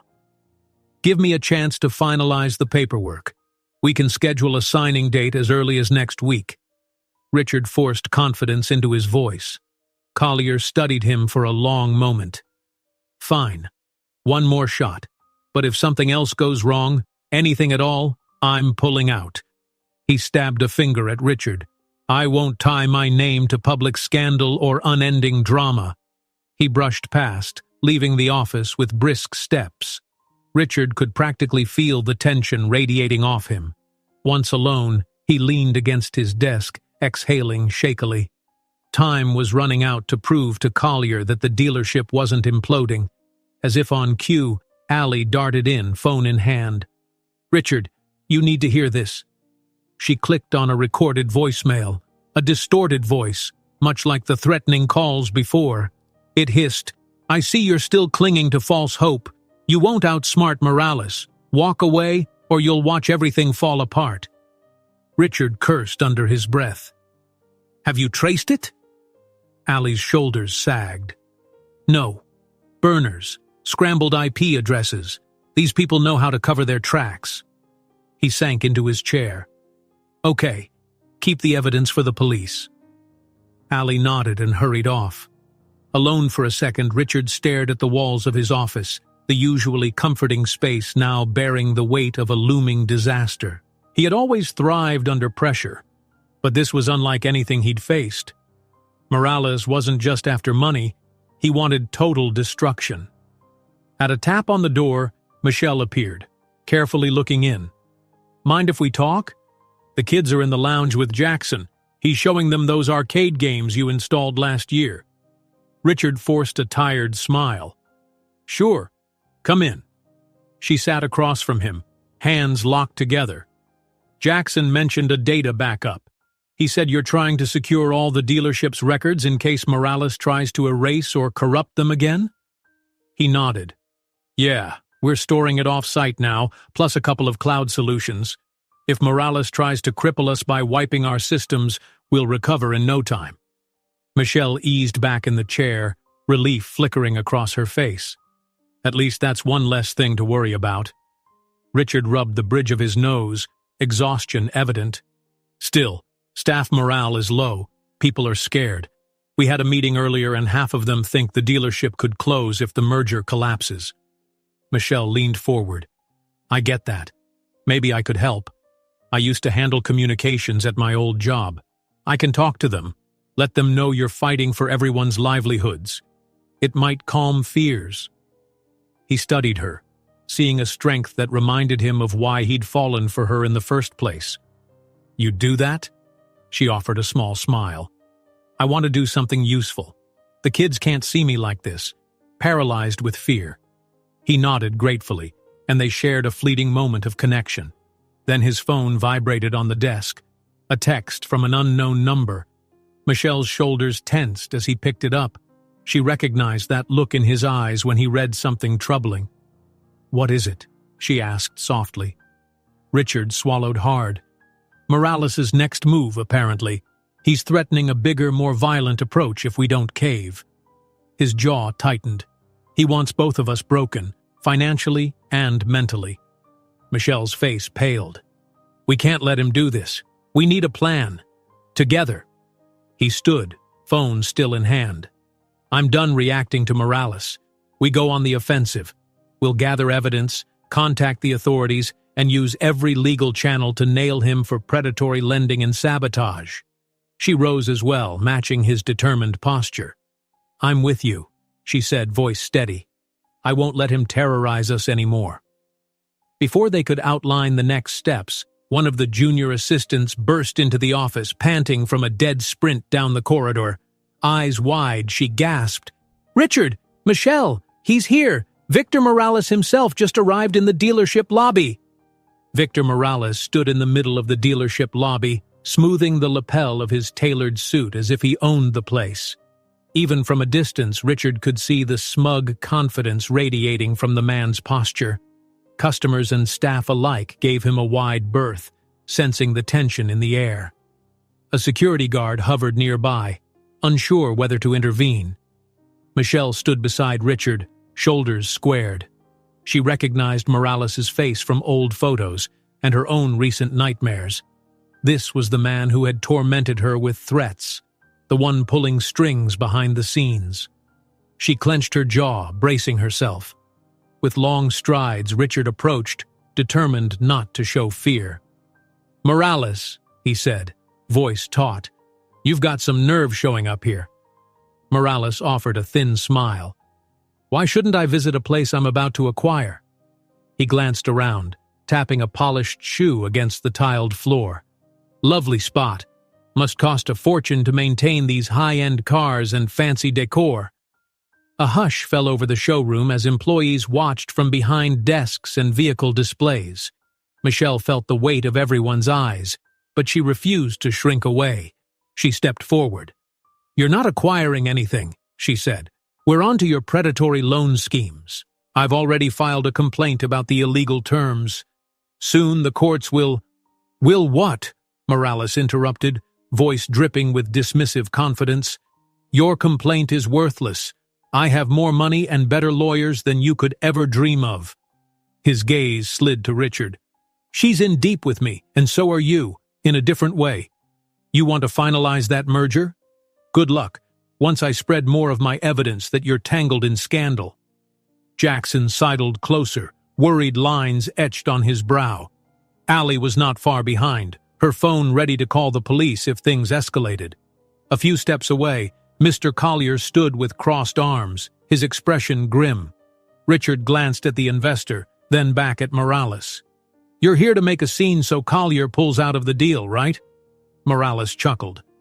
"Let's call it a negotiation tactic. You kill the merger, and I'll consider lightening the load on Michelle's debt. If not, well, accidents can happen in big dealerships full of overpriced cars." Michelle's hand tightened into a fist. "You already threatened my kids. That's a line you don't get to cross without consequences." A flicker of annoyance crossed Morales' face. "I don't recall threatening your children directly. I only said I'd collect what's owed to me if you couldn't pay." Richard's fury flared. "Don't play games, Morales. We found your man tampering with our servers. We've got the keycard that ties him to you." Morales arched an eyebrow, showing no concern. "Keycards can be faked. Besides, you need more than that to pin anything on me." He turned his attention to Collier. "I can see you're an investor. Might want to watch where you put your money. Richard's reputation is precarious." Collier stiffened, uncertain whether to respond. Richard stepped in before Morales could sow more doubt. "We filed a police report. Your thug is in custody right now." Morales gave a small shrug. "People get arrested all the time. Doesn't mean they'll talk." A tense silence stretched, broken only by the hum of the dealership's cooling system. In the distance, the ring of a phone sounded unnaturally loud. Michelle felt her heart pounding. She remembered every threatening text, every frantic moment of wondering if her home would be stormed by Morales' men. Now, here he was, daring them to fight him openly. Richard, voice low, said, "You claim you want to negotiate, but all you do is threaten. If you truly had business sense, you'd know this is no way to make a deal." Morales scoffed. "I don't need your lessons. Let me spell it out. Either you sabotage your own merger, walk away from Collier's money, or I make sure your name is dragged through every scandal rag. I'll bury this dealership in lawsuits, leaks, and gossip. Michelle's problem will look like child's play compared to what I can do to you." Michelle felt a surge of anger. "You're forgetting one thing," she said. "We're not alone. There are laws against predatory lending, harassment, conspiracy." "Proving them," Morales cut in. "That's the challenge. You think you can beat me in court?" At that, Richard turned slightly, beckoning to Jackson, who stepped forward with a folder tucked under his arm. Jackson cleared his throat. "We've documented every suspicious incident, power outages, data breaches, phone threats. We also have evidence of inflated interest rates in Michelle's loan, beyond legal limits." Morales flashed a cold smile. "Evidence is worthless if no one listens." Michelle crossed her arms. "People will listen. You can't bribe every judge or pay off every authority. Eventually, the truth surfaces." A flicker of frustration crossed Morales' face. He glanced around, noticing how the staff had formed a loose circle, silently showing solidarity with their boss and with Michelle. Even Collier, standing near the front desk, seemed unsettled by the brazen confrontation. Morales' smirk returned, though this time it looked forced. "So you want a showdown, is that it?" Richard spoke in a firm tone. "We want you out of our lives. You've done enough damage, and it ends now." The tension in the room snapped like a drawn bowstring. One of Morales' men, lurking by the entrance, took a step forward, as if anticipating a physical fight. Jackson and the security guard edged closer, blocking his path. Collier, eyes wide, gestured for his entourage to stand back. He seemed torn between letting the scene play out and preserving his own safety. The staff instinctively backed away, giving a wide space in the center of the showroom. Morales glanced at his watch. "You people have wasted too much of my time." His voice grew harsher. "You think standing together changes the fact that I hold the cards? Without my approval, Michelle stays in debt. Without shutting down your merger, you'll be tied to scandal." He let his words hang, then nodded at his man near the door. "We'll see ourselves out, but don't think this is over. You'll regret crossing me." Richard, jaw set, refused to budge. "If you come near this dealership or my family again, I'll make sure you spend a long time behind bars." Morales paused in the doorway, turning just enough to cast a final withering glance at Michelle. "You should have stayed quiet. All this trouble, what good does it do you?" She stared him down, refusing to answer. The moment he was gone, the tension in the air seemed to throb with leftover adrenaline. Staff let out shaky breaths, exchanging worried looks. The security guard followed Morales at a distance, ensuring he truly left the premises. A slow murmur spread among the employees, relief mixed with lingering dread. Michelle exhaled, running a hand over her hair, trying to steady herself. Richard stood by her side, adrenaline still coursing through him, mind spinning on how to leverage this confrontation into something that could help them legally. Before anyone could catch their breath, Collier marched up, voice trembling with unmasked anger. "That's the man who's been threatening you? The one who's turning this place into a danger zone?" Richard nodded. "Yes, and we can—" But Collier cut him off, pointing a finger. "I'm pulling my investment. I can't risk tying my name to this." Collier's angry declaration, his vow to pull out of the deal, seemed to echo through the dealership long after he marched out the door.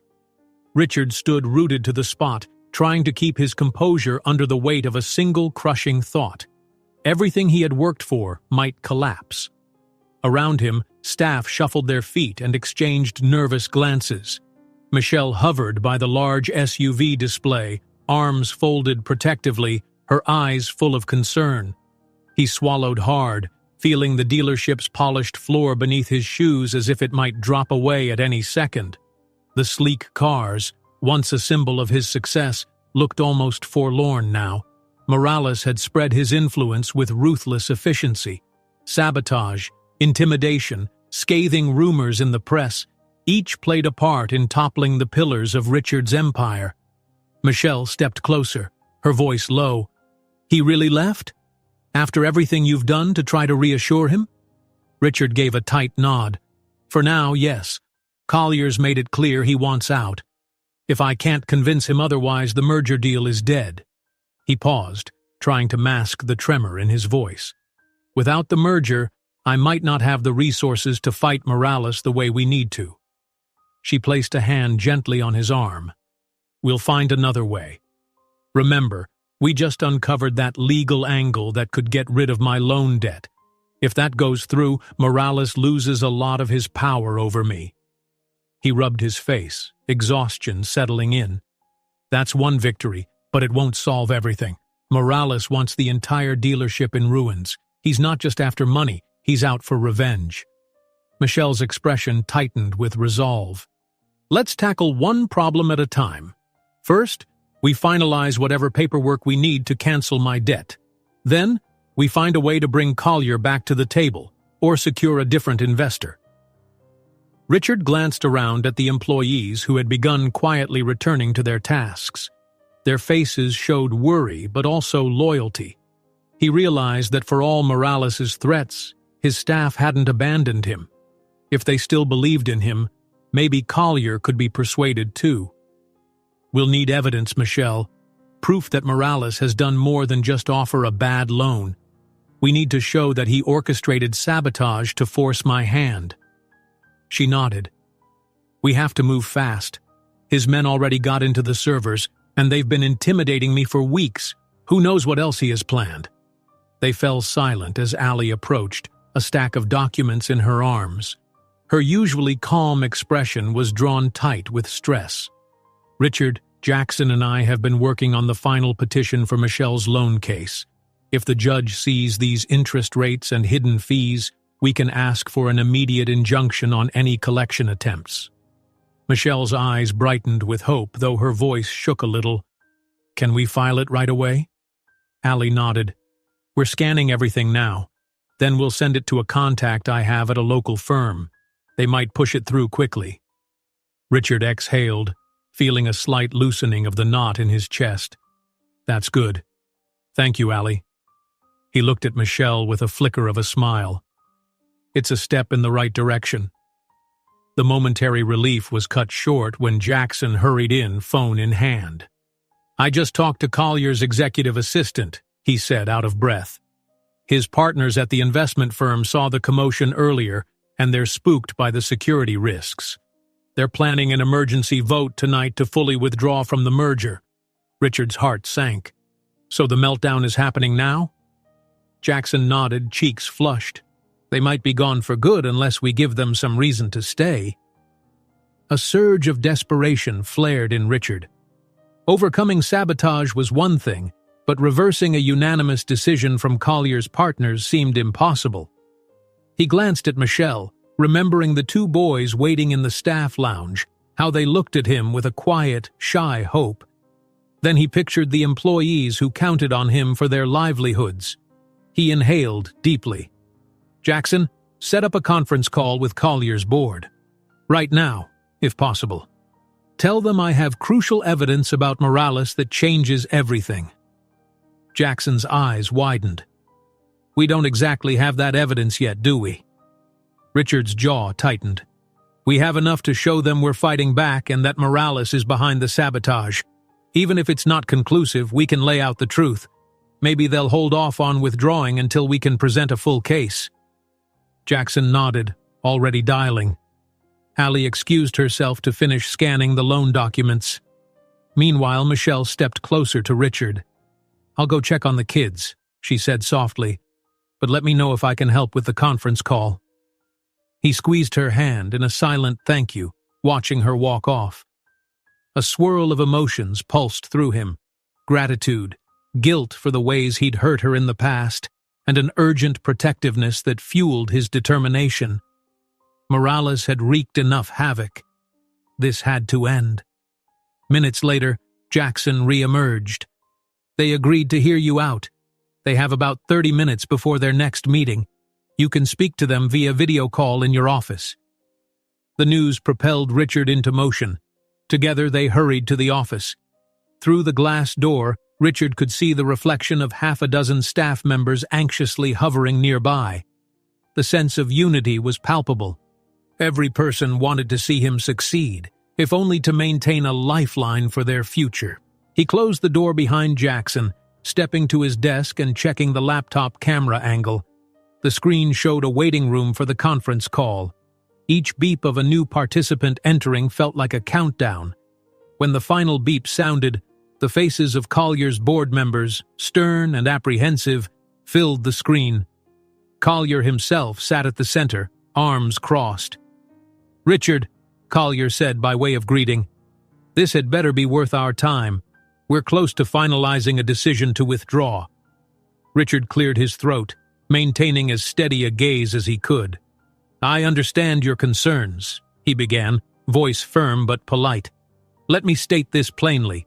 The chaos you've seen at my dealership is the result of a targeted campaign by Victor Morales. He's a disgruntled ex-associate with a history of predatory lending. We have evidence linking him to sabotage, blackmail, and intimidation."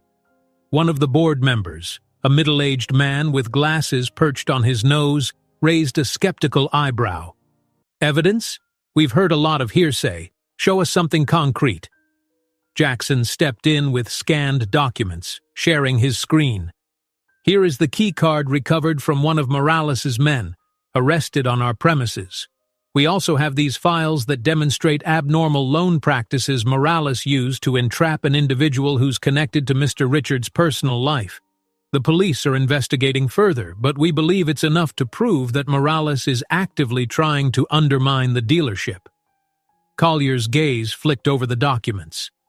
Sabotage or not, negative publicity is negative publicity. My partners see headlines about fights in your storage room, break-ins, and looming debt. It doesn't look good. Richard leaned forward, knuckles resting on the desk. And that's exactly Morales's goal. Stir up trouble to scare you away so he can ruin me and keep control over the people he's extorting. If we fold now, you lose a lucrative expansion, and Morales wins. A hush fell among the board members. One of them leaned toward the camera, adjusting a set of earphones. And if we stay? Then you get in on a dealership poised for national growth, Richard said. I'll dedicate every resource to eradicating Morales's influence. We've already taken steps to secure data and improve security. We have the support of local authorities to press charges for sabotage and extortion. We just need time to finish what we've started. Collier's eyes flicked sideways to his partners. They exchanged looks in a private discussion. After a moment, Collier faced the camera again. You have until the end of the week to show measurable progress. Arrests, formal charges, and no more negative headlines. If you can pull that off, we'll hold the investment. But if Morales continues to make a mess, we're done. Understood? Richard felt a cautious wave of relief. Understood. Thank you. The screen blanked out as the conference ended. He sat back, exhaling the breath he'd been holding. Jackson gave him a subdued fist bump. We're still in the game, Jackson said, half grinning, though the clock is ticking. Outside, the dealership lights had begun to switch from their daytime brightness to a warmer evening glow. Customers trickled away as the day's business hours wound down. Richard and Jackson parted ways at the corridor, each heading off to finalize tasks before the next onslaught of problems. He found Michelle in the staff lounge with the boys, who were hunched over coloring books, the remnants of a takeout meal on the small table. She looked up expectantly when he entered. Did they agree to stay? He nodded, giving a tight smile. They're holding off, for now. We have until the end of the week to prove Morales can't touch us. Michelle released a breath, relief softening her features. That's something, at least. One of the children tugged at her sleeve. Mom, can we go home soon? We're tired. She nodded, putting a hand on his shoulder. Yeah, let's get out of here. Then she turned to Richard. But what about you? He looked around at the lounge's fluorescent lights and the tired expressions on everyone's faces. I'll finish a few things and catch up later. Just keep your phone on. They exchanged a glance that spoke of shared burdens and fragile hope. He watched her gather the children's coats and backpacks, leading them carefully through the corridor. For a moment, he pictured a future where none of them had to look over their shoulders, where the dealership thrived and the tension of old mistakes faded. That future seemed heartbreakingly distant. Allie approached, brandishing a small stack of papers. We've filed the petition to challenge Michelle's loan. The judge might see it first thing tomorrow. Good, he replied, forcing confidence. If we kill that debt, we deal Morales a serious blow. She nodded. I'll stay late in case we hear from the courthouse. Then, with a look of concern, she added, Are you going to be all right here by yourself? Richard glanced toward the front windows again. Shadows stretched across the parking lot. The day had shifted into dusk, and the hush felt ominous. I'll manage. I still have security on site. Morales would be bold to try anything else tonight. Allie gave a slight nod, though her eyes revealed lingering worry. Be careful, okay? He watched her walk away, then stepped into his office. The emptiness pressed in, the only company the faint hum of the HVAC system. Too tired to sift through more files, he settled into his chair and grabbed his phone to check messages. Maybe Collier's board had left something else, or maybe the police had updates on Morales's arrested henchmen. Instead, he found a single new text. The phone's glow lit the office in a pale wash. His pulse quickened as he recognized the pattern of unknown numbers. A single-line text from Morales. "You lose, unless you come crawling to me." Richard woke to a dull ache in his shoulders, a reminder of the scrapes and scuffles that had marked the past few days. He glanced around the quiet office, papers scattered, coffee cups abandoned, a laptop blinking forlornly on low battery. He'd spent most of the night poring over every shred of evidence against Morales, and now the morning sun was already nudging its way through the blinds, illuminating the chaos. He rose from the leather chair, mind heavy with the knowledge that today was his final chance. Collier's deadline loomed, and Michelle's legal hearing regarding the predatory loan was set for late afternoon. The swirl of dread and hope in his chest felt almost unbearable, but he squared his shoulders. If there was ever a time to fight back, it was now. Within an hour, he'd showered, changed into a crisp suit, and stepped onto the showroom floor. The dealership buzzed with a strange energy, part apprehension, part determination. Staff members whispered encouragements or greeted him with timid smiles, as though willing him to succeed so they could keep their jobs. He returned their nods, feeling the weight of their faith in him. Michelle and the boys appeared near the waiting area. The children sipped hot chocolate from paper cups, still looking a bit weary but calmer than they had been before. Michelle met Richard's eyes, and her expression carried warmth and a hint of lingering anxiety. "All set?" she asked quietly, giving him a once-over as if checking for signs of exhaustion or injury. He nodded. "I'm heading to the courthouse with the documents Allie put together. Jackson is on standby if Collier calls." He glanced at the boys and offered them a reassuring smile. "We'll beat this thing." She squeezed his hand, then gestured toward the children.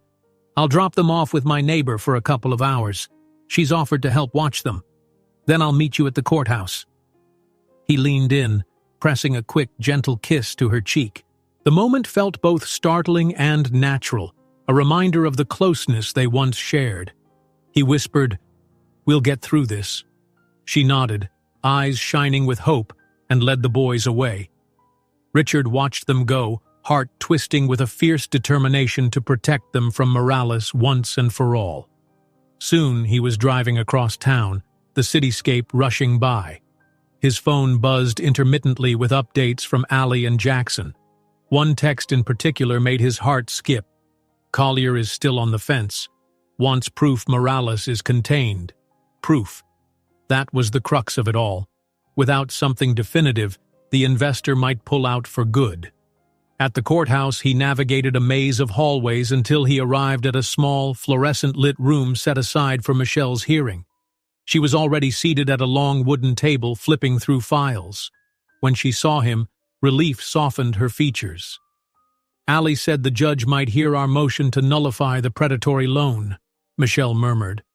"But we'll have to present the evidence clearly. Morales's lawyers are rumored to be ruthless." Richard pulled a sheaf of documents from his briefcase. "We have receipts, email exchanges, interest rate charts, enough to show the terms were extortionate and illegal. Maybe it won't end everything here and now, but it's a strong start." They talked strategy until the bailiff beckoned them inside the hearing room. Michelle stood, smoothing her blouse, while Richard offered a reassuring nod. Her expression flickered with nerves as they filed in. The judge, a stern-faced woman with a sharp gaze, listened as Michelle's attorney, an older man Allie had referred them to, laid out the case. He detailed the absurdly high interest rates, the hidden fees, and the intimidation tactics. Across the aisle, an attorney in a crisp suit tried to dismiss the accusations as exaggerations, claiming Michelle had agreed to the terms willingly. But the turning point came when the attorney read out explicit text messages from Morales's associates, thinly veiled threats about collecting what's owed. The judge's frown deepened. She asked a barrage of questions about the loan's origins. Finally, she leaned back, fixing Morales's side with a disapproving stare. "These terms look flagrantly abusive," she said. "Until further review, I'm granting a temporary injunction against any collection attempts.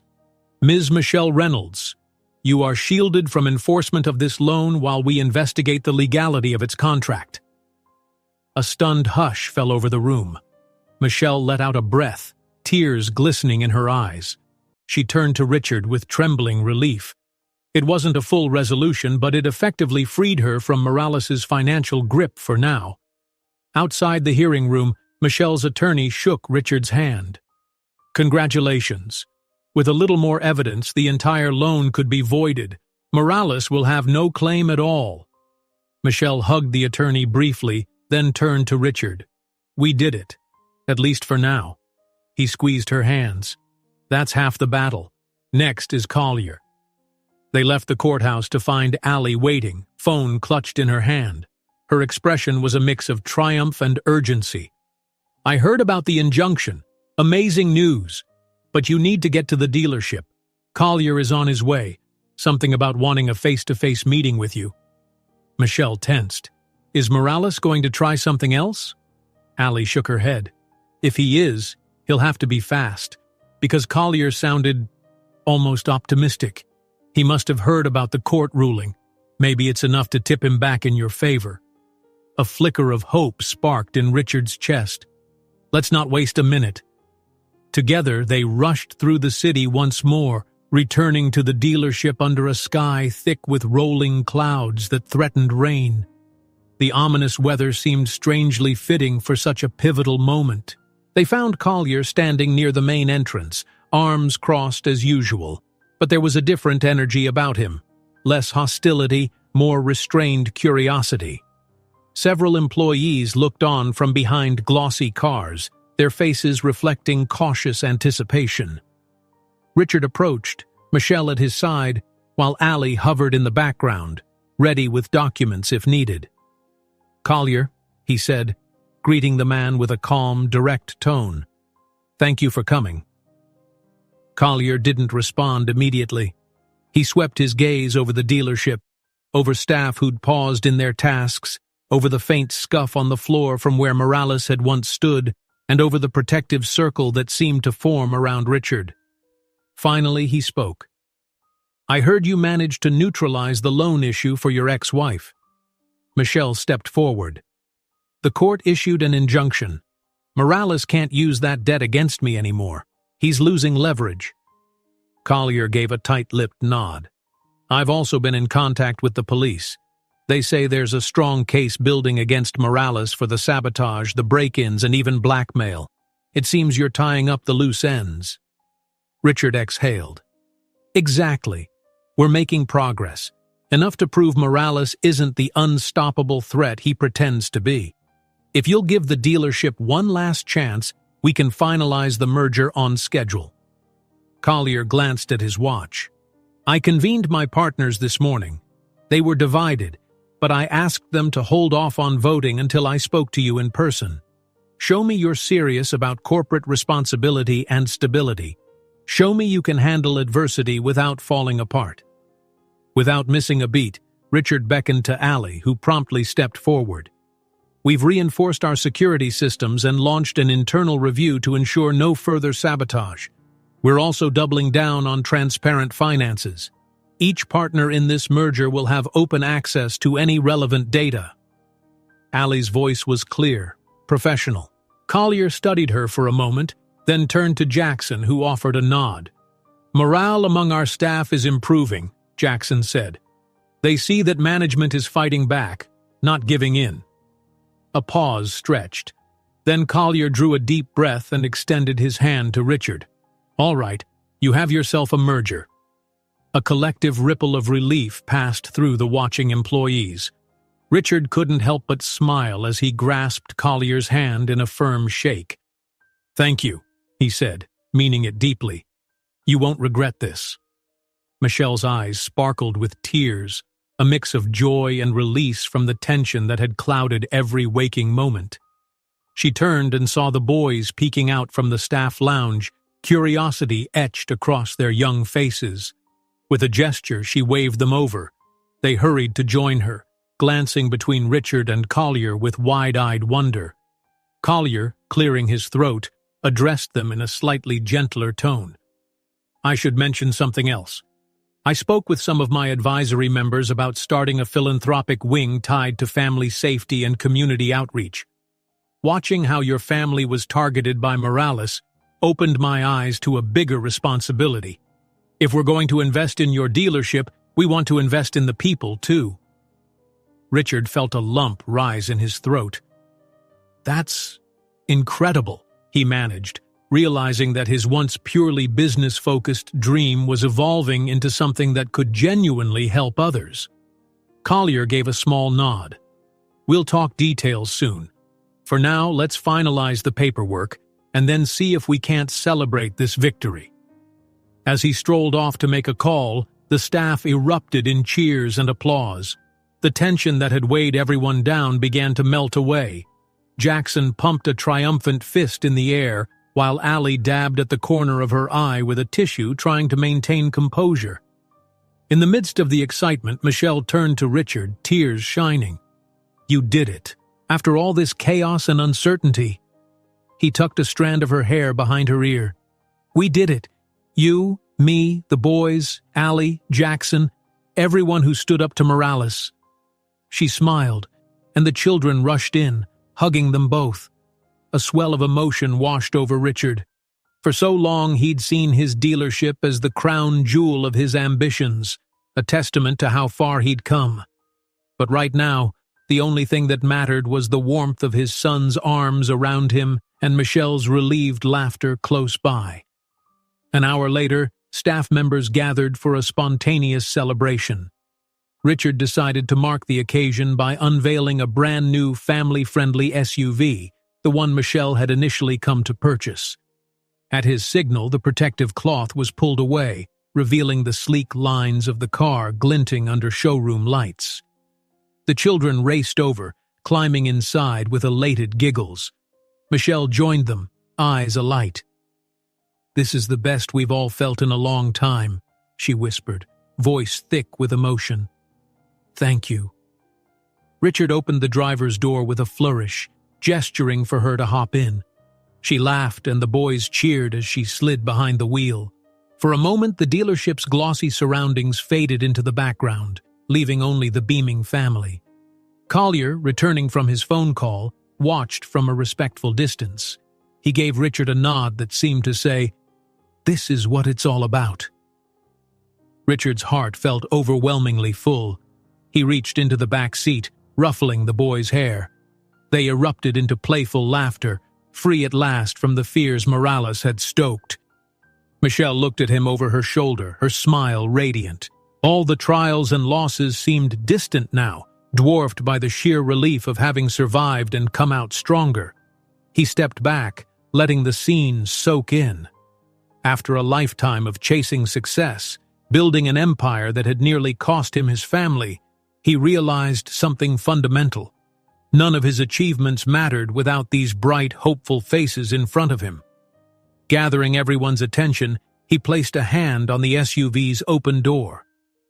"You know," he said softly, looking from Michelle to the children, then around at his employees, "building this empire cost me a fortune. But winning back these kids' laughter, well, that's priceless." If you enjoyed this story, don't miss the next one. Just click on the screen.